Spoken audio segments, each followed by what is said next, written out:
last time I came to visit our office in Zagreb was 2 years ago.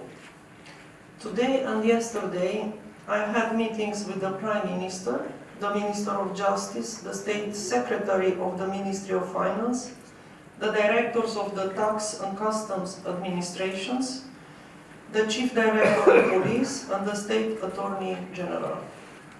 I particularly appreciated the opportunity to have a very open and constructive discussion with the Prime Minister Plenković and several members of his government. The EPPO office in Zagreb is one of our best offices. We have excellent prosecutors here, and Croatia can be proud of their work. However, they would never be so efficient without the sincere cooperation of the national authorities. Allow me to make a general point. There is no clean country. It is very important to break the toxic narrative according to which, if the EPPO investigates a high volume of potential fraud in a given country, that the country has a credibility issue.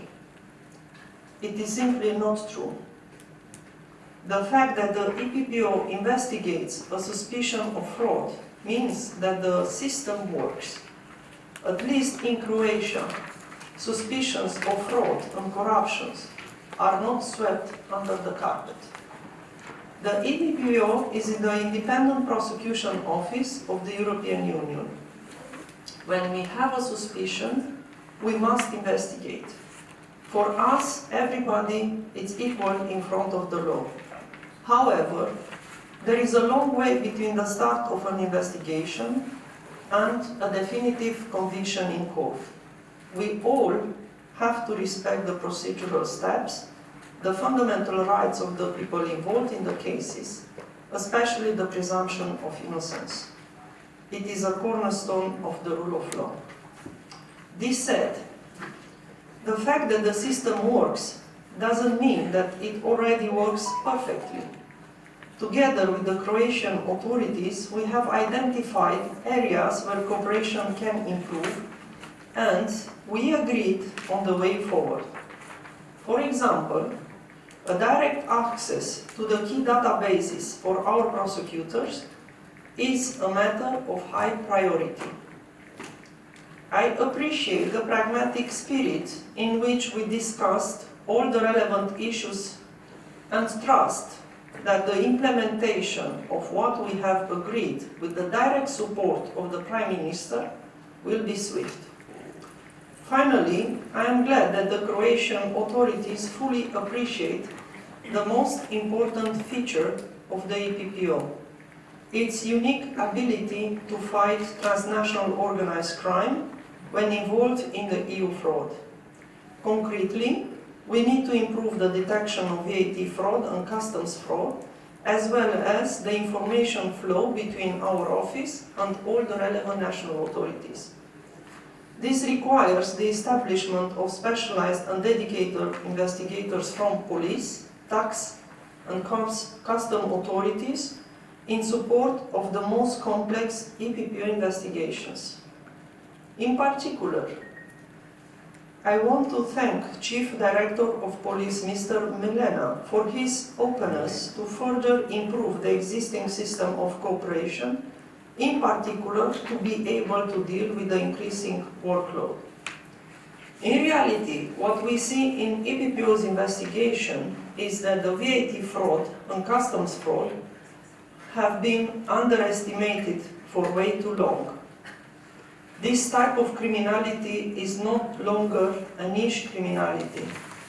It is now at the core of the criminal activities of the most dangerous organized group. The truth is that it grew out of any acceptable proportion. The most dangerous and violent criminal groups have grown richer and more powerful by committing VAT fraud and defrauding EU funds for at least a decade. It is a direct and serious threat to our internal security, and we are determined to stop them. Internal security and the security of the citizens. The security starts on the streets. And we are all concerned about this, because what we see after 3 years of operations in EPPO's activity is that organized criminal groups grow and they become more stronger, defrauding EU budget and the national budgets. We also see that they have access to a lot of information. They have a very huge financial power, they are very flexible, and they are not national anymore. You will not find an organized criminal group belonging to Croatia or to Spain or to Germany. They are all interconnected with different nationalities. What we see in their activity, and here I come back to the money laundering. Of course, we are investigating cases with money laundering. Also in Croatia we have a few typologies that we have identified, but also in other member states. We see that in the last period of time, there are the same operators for laundering the money, for the classical criminal organized groups that operates all the time, for example, in drug trafficking or in human trafficking, and those who are defrauding the budgets with VAT frauds or with frauds with EU money. They are together. You will not see in these days a criminal organized group saying, okay, today I will commit only drug trafficking. Ah, what we have here? VAT fraud? Ah, no, I'm not interested. I specialize in this. No, they will take everything on board. And we saw in our activity in the last period of time that mafia groups and the criminal organized groups, they reshuffle their activity. Why? Because it's very easy to commit financial fraud, a VAT fraud. It was underestimated for years. It was considered a niche criminality, but in reality, what we see in our cases is the core of criminality.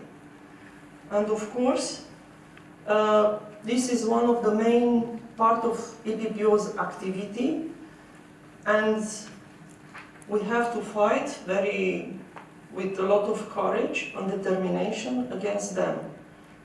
But this means that in all the member states, you have to have the same approach, and this is what EPPO is trying to do, to have the same approach.